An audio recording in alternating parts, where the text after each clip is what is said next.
आज गौरीज किचनमध्ये आपण बनवणार आहोत चविष्ट, चटपटीत आणि खमंग सांबार वडी। घरी ताजं सांबार असेल तर ही रेसिपी नक्की ट्राय करून बघा आणि व्हिडिओ आवडला असेल तर लाईकचं बटन दाबायला विसरू नका।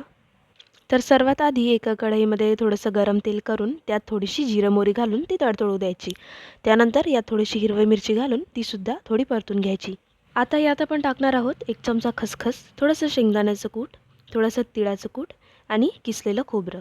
सर्व एक एक करून परतून घ्यायचं। आधी मी यात खसखस घालत आहे। खसखस थोडी तडतडली की यात आपण घालणार आहोत शेंगदाण्याचं कूट। शेंगदाण्याचं कूट घालून ते सुद्धा थोडं परतून घ्यायचं।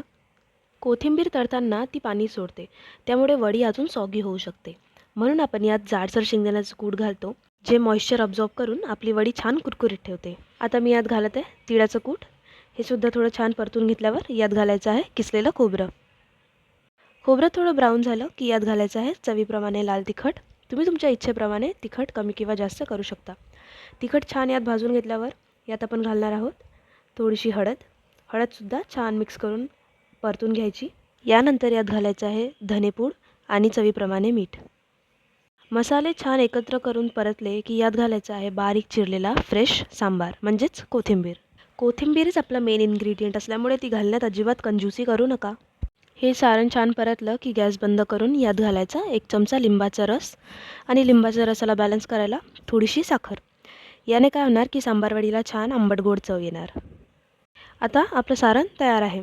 तुम्ही बघू शकता सारण तुम्हाला खूप तेलकट दिसत असेल, कारण यात शेंगदाणे, खसखस, खोबरं, तीळ हे सर्वांचं तेल सुटते, म्हणून सारण बनवताना सुरुवातीला यात तेल कमीच घालावं। चला आता पीठ मळून घेऊया। मी इथे 3 कप मैदा घेत आहे। यात मी घालत आहे थोडासा ओवा आणि थोडंसं मीठ। मी 3 कप मैदा घेतलेला आहे, पण तुम्ही तुमच्या इच्छेनुसार मैदा कमी किंवा जास्त करू शकता। 3 कप मैद्यासाठी मी इथे 5 ते 6 चमचे गरम कडकडीत तेलाचं मोहन यात घालत आहे। तुम्ही जेवढा मैदा घ्याल त्या हिशोबाने यात मोहन तुम्ही कमी किंवा जास्त करू शकता। माझ्या प्रत्येक व्हिडिओमध्ये मी तुम्हाला सांगते की मोहन घातल्यावर पिठाचा असा फिट्ट गोळा बनत असेल तर याचा अर्थ तुमचं मोहन परफेक्ट झालेलं आहे।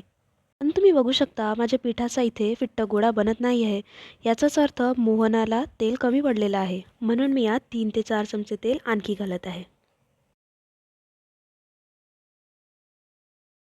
आता बघा पीठ अगदी परफेक्ट झालेलं आहे। तर आता यात थोडं थोडं पाणी घालून मीडियम कडक पीठ मळून घेऊया। पीठ खूप जास्त कडक किंवा खूप जास्त सैल व्हायला नको, म्हणून अगदी थोडं थोडं पाणी घालून आपण हे पीठ मळून घेऊया। पीठ मळून झालेलं आहे आणि तुम्ही बघू शकता इथे 3 कप मैद्यासाठी मला 1 कप पाणी लागलेलं आहे आणि त्यातलं सुद्धा थोडंसं पाणी उरलेलं आहे। पीठ मळून झाल्यावर ते 20 मिनिटं रेस्ट करायला ठेवायचं।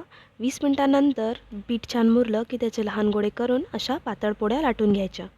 आता सांबार वडी बनवण्यासाठी या पोळीच्या मधोमध आपलं सारण ठेवायचं आहे। सारण काठांवर जाऊ नये याची काळजी घ्यायची। या सारणावर ठेवायचा आहे फ्रेश चिरलेला हिरवा सांबार, याने आपल्या सांबार वडीला आणखीन छान चव येते। आता या मैद्याच्या पोळीच्या काठांवर थोडंसं पाणी लावायचं, जेणेकरून आपल्या सांबार वड्या छान फिट्ट सील होणार। तर या पद्धतीने सर्व सांबार वड्या आपण रोल करून घेऊया। आता हे तुम्हाला कठीण वाटत असेल, पण जेव्हा तुम्ही ही घरी कराल तेव्हा तुम्हाला ही करायला अगदी सोपी जाईल। थोडंसं लक्ष दिलं की सांबार वडी अगदी परफेक्ट होते आणि करताना तुम्ही या तुमच्या स्टाईलप्रमाणे थोडासा बदलसुद्धा करू शकता। तर सर्व बाजूंना व्यवस्थित पाणी लावून ही आपली छान सांबार वडी तयार आहे। याच पद्धतीने सर्व सांबार वड्या करून घ्यायच्या। मी एका व्हिडिओमध्ये तुम्हाला बाईट साईज शेगाव कचोरी करून दाखवलेली होती, त्याचप्रमाणे तुम्ही सांबार वडीसुद्धा बाईट साईज करू शकता। बस छोटी पोळी लाटायची, थोडंसं सारण भरायचं आणि रोल करायचं। त्या व्हिडिओची लिंक तुम्हाला पाहिजे असेल तर ती डिस्क्रिप्शन बॉक्समध्ये दिलेली आहे, तो सुद्धा तुम्ही नक्की बघा।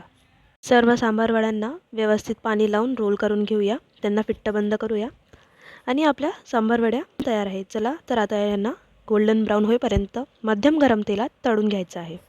जास्त तापलेल्या तेलात सांबार वड्या तळायच्या नाहीत, नाहीतर त्या बाहेरून जळून जातील आणि आतून कच्च्या राहतील। तर हे बघा आपल्या छान गोल्डन ब्राऊन खरपूस सांबार वड्या तयार आहेत। तुम्ही बघू शकता आपली एकही सांबार वडी तेलात सुटलेली नाही आहे, कारण आपण त्यांना परफेक्टली बंद केलेलं होतं। आता तुम्हीसुद्धा ही इझी रेसिपी घरी ट्राय करा आणि कशी झाली ते मला कमेंटमध्ये नक्की कळवा। तुमच्या आवडत्या सांबार वडीचा व्हिडिओ तुम्हाला आवडला असेल तर माझ्या व्हिडिओला लाईक आणि चॅनलला सबस्क्राईब करायला विसरू नका। अशाच छान छान आणि टेस्टी रेसिपीजसाठी बघत राहा माझे चॅनल गौरीज किचन।